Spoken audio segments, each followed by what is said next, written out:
Resign किया है, क्या वजह रही है इसके पीछे बताइए।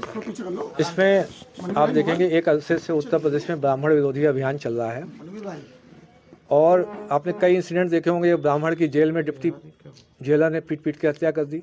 और आपने खुशी दुबे प्रकरण देखा होगा, किसी एक अगर अपराधी से 3 दिन पहले शादी हुई तो उसको किस तरीके से प्रताड़ित किया गया।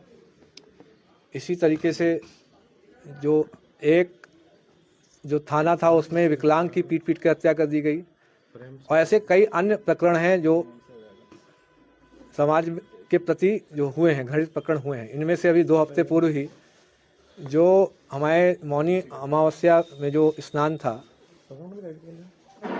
उसमें जो ज्योतिर्मठ पीठ के जो शंकराचार्य जी हैं, श्री अभी मुक्तेश्वरानंद जी महाराज, उनके शिष्यों के साथ, खासकर बूढ़े जो सन्यासियों के साथ तो इतनी पिटाई की गई, लात और जूतों से घूंसों से मारा गया।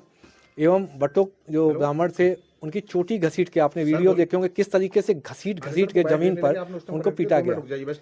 चोटी और जो ये शिखा है, ये ब्राह्मण समाज का जो सांस्कृतिक प्रतीक है, उनकी आस्था का प्रतीक है।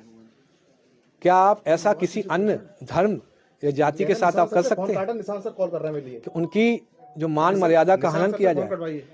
इसके अतिरिक्त जो दूसरा अभी जो यूजीसी 2026 का रेगुलेशन आया है, दिनांक जो 13 जनवरी को भारत सरकार के जो गजट प्रकाशित हुआ है, उसमें आपने सामान्य वर्ग के व्यक्ति जो अभ्यर्थी हैं, पढ़ते हैं, विद्यार्थी हैं, उनको आपने स्वघोषित अपराधी मान लिया है।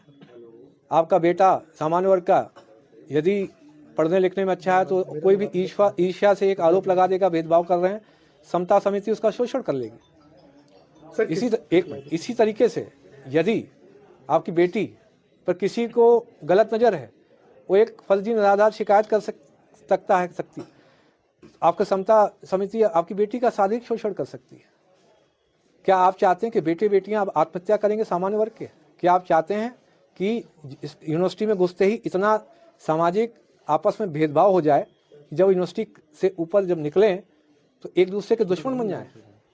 क्या हम जब यूनिवर्सिटी में पढ़ते थे, क्या हमारे दोस्त SC ST OBC या किसी अन्य धर्म को नहीं होते थे?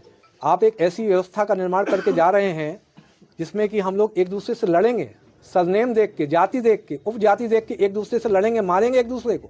क्या आप चाहते हैं कि देश में सिविल वॉर की सिचुएशन डेवलप हो जाए?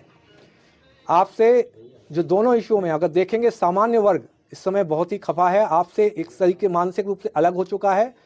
देखा जाए तो केंद्र सरकार और राज्य सरकार दोनों अब अल्पमत में आ चुकी हैं। सामान्य वर्ग बिल्कुल अलग हो चुका है। आज अगर चुनाव हो जाए तो केंद्र और राज्य में दोनों जगह यह सरकार नहीं बचेगी। जो बीजेपी का